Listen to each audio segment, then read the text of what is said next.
folks, Sober here. Welcome back to the channel. So, I'm hoping that this dev server footage from the second dev server will be out before either presumably a third dev server, which I doubt, or the full release of 1.91. But I guess we'll see what happens. But then with any... Good lord, I am off to a bad start. Without further ado, let's get into it. So finally, I'm gonna give the MiG-21, yes, not MiG-23, some love in this test flight. So I'm gonna put the MiG-21 through some of its paces, namely in regards to speed. Now, up until I made this footage of the MiG-21 and the F-4 Phantom, I didn't take either jet, or correction, I didn't take the MiG-21 to Mach 2. I did take the Phantom to Mach 2, but I didn't calculate how long it took.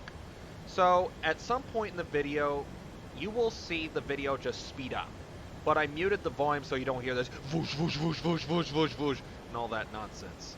But it's just to show roughly how long it takes to get to Mach 2. And I speed it up by 10 times, so you can calculate how long it takes. So it doesn't take all that long, but in a combat standpoint, it does take a while. Like, you would need to climb to at least 10,000 meters, or roughly 30,000 feet, to get at the optimal altitude to reaching Mach 2. And even then, it can take a little while. Now, if we had larger maps, like the English Channel map, or potentially something even larger, then would you have enough time to zoom climb to altitude and, you know, mainly hit even close to Mach 2 at high altitude? I don't know. But what I do know is with the current maps, like, that you sometimes get with jets like Kuban, or I'm trying to think of some other maps, like especially Korea, Vietnam, I actually have not actually gotten a jet battle with Vietnam. I don't know if maybe it was a typo in the devlog, not the devlog for 191, but for whenever they added the, I thought it was an ARB version of Vietnam, but I guess mainly it was for the helicopters. Let me know in the comments below if you've played the Vietnam map in air battles, which I'm not even sure if they implemented it for air battles, because I can't even find it in the custom battle menu. So, but anyway, that's besides the point. TLDR, because I'm kind of confusing myself here. With the current maps, I don't think it is practical to try to get up to like 10,000 meters or 30,000 feet and zoom to Mach 2, because as you'll see, it does take quite a bit of time to get to Mach 2, and as you see on the Kuban map, which by all means is not a small map, but is not a large map either compared to like Spain or English Channel. I think English Channel at the moment is the largest ARB map, which to my annoyance I have gotten in the past with low tier props. But lately I haven't got the English Channel map, especially not with jets, which greatly surprises me. I used to get it all the time, but maybe they got enough complaints and people are like, we want it removed from rotation. And that's what they did. But as you'll soon see, I'll speed up the footage, and it takes quite a bit of a while to get to Mach 2. And do take note that in a real battle, if you hit the barrier where it says like return to battlefield, it'll slow you down. But for some reason, that is not the case in test flights. Hence, it works much better that way. Anyhow, so the MiG-21, I'm really interested to see how, all in all, it will perform against the F-4 Phantom and other Mach 1 jets. I think it is going to be much, much better than the MiG-19 in terms of maneuverability. Like, when I put it through its paces in maneuverability, and to deviate a little, I'm sorry. Sorry if the video's a bit laggy for you. It is for me as I'm watching and narrating this, but hopefully it's more smoothed out once I process the video, and hopefully the narration audio doesn't get out of whack. That's mainly what I'm worried about. But all in all, with the MiG-21 and its maneuverability, it maneuvers very, very nice. Now, granted, it does lose a lot of speed when you turn, but I think you could use that to your advantage. I've seen Fly play the MiG-21 in a custom battle on one of his videos, and that thing can bleed a ton of energy and slow down, which can force an enemy to overshoot you. Is that something that the MiGs can use against the Phantoms? Absolutely. But only on 1v1. If there are multiple Phantoms and you lose too much speed, my guess is you're going to get in quite a bit of trouble. So as you see here, we finally reached Mach 2. Well, at this point, it's Mach point 209. Not sure if I've reached Mach 2 point. Yep, I did. So I hit red arc, at least for Mach. Not so much for the speed. I'm not sure why, but I was able to reach 1,380 miles per hour, and man, it is just incredible how fast you can take these planes. But in a real battle, would you be going this fast? Probably not. Because I have fuel. I think fuel consumption is turned off in test flight. So how much fuel you would burn just to get to that speed, and assuming no one intercepts you as you try to climb and then gain that speed, I'm not quite sure. But as you see here, man, both the MiG and the Phantom can go super high. The MiG was actually able to climb to the highest thanks to its improved maneuverability, and I was able to get to more than 70,000 feet.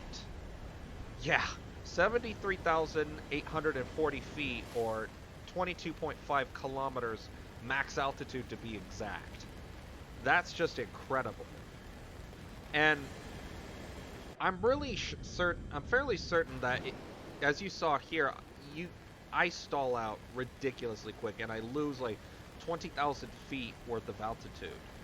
Which makes a lot of sense why the Soviets were frustrated when their jets were not able to, intercept the U-2 spy planes. Until, of course, they took advantage of the surface-to-air missiles, and they shot down Gary Powers, and, well, you know the story from there on, most likely. But, yeah. Even the MiG-21, at least this version of the MiG-21, struggles at ultra-high altitude. Now, the funny thing is, I don't know if maybe they fix it or it's just the unique thing of test flight, but when I took the T2 into a custom battle and went through that speed portal, I was able to get up to over 60,000 feet, but then I got that weird replay bug and whatnot. Everything went dark. But as you saw from the screenshots, I was able to get up pretty high. And then once I got to high altitude, of all things, this really confused me. I got a big ol' return to the battlefield warning. Oh my gosh, that was perfect timing. I say that and then you see it here in the video. Good grief. But all in all, I'm really curious as to what other aircraft we can receive in the future. This could definitely pave the way for aircraft like the MiG-25, MiG-29, F-15, F-16, maybe even good grief, variable swept-wing aircraft like the F-14 Tomcat or the MiG-23 Flogger, that sort of thing. But we'll just have to wait and see. But in conclusion, I'm really, really excited for these new Mach 2 jets. Even though, at least with the current meta that I'm projecting, you may not always be able to get to Mach 2 in a live battle. But we'll have to wait and see. I just really, really hope that they'll prioritize larger and larger maps for the jets, because some maps like Korea and Berlin are alright, but they do get a little old after a while. I especially would like to see a large-scale Vietnam ARB map. Or even, as I've seen in the forum discussed, although this was mainly for tanks, but could work for aircraft as well, is a Kuwait map. Or any... Sorry, I blew a fuse right there. I don't know why my mind went blank right there. But a Kuwait map or additional Middle East maps. I do love the Afghanistan map in ARB, but it would be cool if we could get some other maps of that region. And I also would like to see an ARB version of the Sinai map, especially now that we got, like, you know, the MiG, or that, excuse me, we're going to get the MiG-21 F-4 Phantom, considering that Egypt and Syria had their MiGs and Israel had their F-4 Phantoms. So you could have some really awesome custom battles, or even real battles for that matter, on a large-scale Sinai map. Which, to be honest, of all the desert maps in the game, second only to El Alamein, I do love the Sinai map. I don't know, I just think it's a well-made map, as long as you don't get the domination version. Oh my goodness. Oh, and I forgot to mention this earlier. I don't know why there's this annoying flashing green square in front of my cockpit and behind my Phantom. I didn't have this in the custom battle, or excuse me, the live battles that I played. I thought it was maybe the radar. I tried to turn it off, but when I checked my key bindings, I'm like, yes, I'm turning it off. So, or I'm using the right key binding. So why won't it turn off? All in all, it was just really, really annoying. so if you have epilepsy, and I'll put the warning annotation earlier, look away, because that stupid thing was getting on my nerves. It was giving me a headache. I had to look away a few times during the test flight. It was just ridiculous. So the next thing that I want to talk about is the night vision and thermal devices that will be coming in the next update. Now, I will acknowledge I did try to record a brief footage of the night vision, but something went wrong and it didn't record or something, because this was late at night and I was getting ready for bed. When the dev server's live, you stay up late doing all kinds of crazy stuff. But anyway, when I tried out the night vision, oh, sorry, I got ahead of myself. So since I wasn't able to get footage of it, I will link Fly's video of the night vision devices in the description below, and you can get an idea of what I'm talking about. So the night vision, the first or second generation, I will acknowledge I do not know much about night vision outside of video games, but the one that's like on the T80U and the T80V, not the thermal vision, but the standard night vision, I think will be balanced, because the night vision alone, it helps a little, but it doesn't help a lot. So to help with that, you can use the IR light. The problem with that, it's basically no different from a headlight, assuming you have night vision. Because I once watched this episode of Greatest Tank Battles where this Israeli tank commander was sitting on his Shotkal main battle tank with IR night vision goggles. And then he saw this flash of light hit his tank. And he's like, what the heck is this? Shines his goggles onto the thing, took his goggles off, it was dark. Puts his goggles back on, he sees the light. Took his goggles off, it's gone. Puts his goggles back on, sees the light again. And he's like, wait a minute, someone's shining an IR light at us. Sure enough, a Syrian T-62 was shining their IR light at them.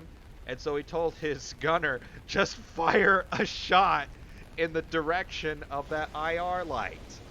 So needless to say, oh my god, I can't talk. Needless to say, it did scare that Syrian off. But nonetheless, sure, the IR light will help you, especially considering it's invisible to the naked eye. But if you have IR light or night vision goggles and you see an IR light, well, you see it and you expose yourself if you're shining that IR light carelessly. So all in all, I think that's balanced, because the night vision alone does help, but the IR light helps tremendously. I think the night vision will especially be most useful in close quarters combat, like urban maps, Advance to the Rhine, the city portion of the Maginot Line. that sort of thing. But yeah. Now the thermal vision, oh my lord, it is another story. Like, I saw the footage with the thermal. You could be in pitch black darkness and have the area covered with low-lying clouds, you know, fog. You just turn on that thermal sight, boom, you can see everything. Now, I don't know if this is for balance reasons or if it's realistic, but from what it looked like on Fly's footage, you cannot see through the smoke with the thermal, like if someone throws smoke grenades. But once that smoke starts to cool, then you can see through it. The smoke becomes useless. And sure, it's realistic, but how do you balance that? On top of that, that brings me to my next question. So, for simplicity's sake, I'm just going to refer to the standard, you know, green night vision goggles as first generation and thermal as second generation. I apologize if that's not the official designation, but for simplicity's sake, I'm just going to refer to them as such. So, I can understand fully if they place the thermal night vision, you know, the second gen, at like tier 3 or tier 4, but what about the first generation? This is mainly on like the rank 5, rank 6 tanks, but they were at rank 3 or rank 4 modifications, whereas others, they were low, like rank... One of them, I forgot which one, was rank 1. Now, I understand that, like, you know, as always, things on the dev server are subject to change. Not everything is final. Like, for example, the Phantom was 9.3 on the test server, but then on the second server, it was 10.0. So, you know, not everything's final, stuff is subject to change. Literally, there are times where something will be adjusted once before the patch drops, or even shortly after the patch drops. Like, there was this little whoopsie they did not too long ago where they made the new SPAA, the AAM SPAA at like the ADATs, they were like something low, like 200,000 RP, and I wished I would have capitalized on this, but then at the same time, they probably would have took it away, like, "Niet, comrade, you need to pay full price." And then, like, literally 4 hours after the patch drop, they were like, "Whoops, we made a mistake. We meant to put them at 380,000 RP, but we had it at 200,000 RP."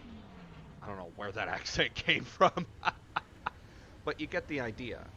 And then, sometimes there's a little blunders with the dev server, and I'm really hoping they'll especially fix this one, because I noticed it, Fly noticed it, it was ridiculous. I played a custom battle on the second second dev server, and this didn't make the cut for this video, but I was flying over the cargo port map, and I was not over the battlefield, but on the outskirts of the battlefield towards the helipads, and the helipads had anti-aircraft artillery, and boy did I get wrecked by those. Now you might be thinking, but Salber, wouldn't anti-aircraft artillery for spawn protection on the helipads be great? And my answer, of course, is, oh yeah, absolutely. In all seriousness, absolutely. But this is the problem. The anti-aircraft artillery, which, keep in mind, literally hasn't changed much. It's not that it hasn't changed at all. It hasn't changed much since I first started playing War Thunder in 2013. Granted, it's not as OP as it used to be, but at times it can be really, really OP. Sorry, I just hit my microphone. But, like, the main problem is that the helipads as well as the airfields on that map are way too close to the battlefield. They're like literally, at least in the helipads, are like a kilometer, okay, exaggeration, 2 kilometers away from the battlefield. It's ridiculous. And I'm really hoping that they'll fix that, because even Fly, like, when that happened to him and he got wrecked, I was like, oh man, I feel you, dude. That happened to me on the second dev server. He said, I'm convinced that War Thunder's map developer is a Roblox AI. Now, I will acknowledge I haven't played Roblox in ages, in a very long time, but I'm assuming that In other words, it must be a bad comparison. And let me rephrase that. A negative expression to say that War Thunder's map developer is a Roblox AI. Because I'm assuming that it must be bad. Because I remember he once called War Thunder out for having crappy maps. Like on the... Good grief, not the Sinai map. The, Middle East map. Also known as the Syria map, if you refer to its name in the game files. He showed, I think he was playing one of the Centurions, I forgot which one. I want to say the Mark 10. He was able to get up on the southeast hill of Middle East map and able to shoot into the western spawn. Keep in mind that the map was never really intended to be added to War Thunder. What do I mean by this? Well, in 2017, they had their April Fools, or April test, as some of us, including myself, called it, where you could play as rank 9 tanks, basically the Leopard 2A5, which by the way we have in game now, and the T90A, which hopefully we'll get in the game soon. And it was basically to test things like smoke grenades, APFS-DS, advanced heat FS, tandem warheads, ATGMs, and helicopters. So that map was essentially, I would say, a rushed job. Like, they never intended it to make it into the game permanently, so they're like, just take a modern location, in this case Syria, and see what map you can make into it. That sort of thing. But all in all, hopefully they'll make the proper adjustments, and hopefully, good grief, the cargo port map won't become a meme. That sort of thing. So the last thing I want to talk about, well, first I want to mention that one thing that really impresses me with the F-4 Phantom is how good it accelerates with its massive bomb load. In this case, I have 12 750-pound bombs, which for some reason have better explosive power, at least in terms of destroying bases, than the 1,000-pound bombs. When they added the Vautour way back in 2016, I think was the year, I loved using the Vautour to base bomb. Not only because it was hard for planes to catch up with me and intercept me, but the 750-pound bombs did wonders. I could take out 2 bases, 5 bombs each, and then rush back home. Will I be able to do the same with the Phantom and ARB when the life patch drops?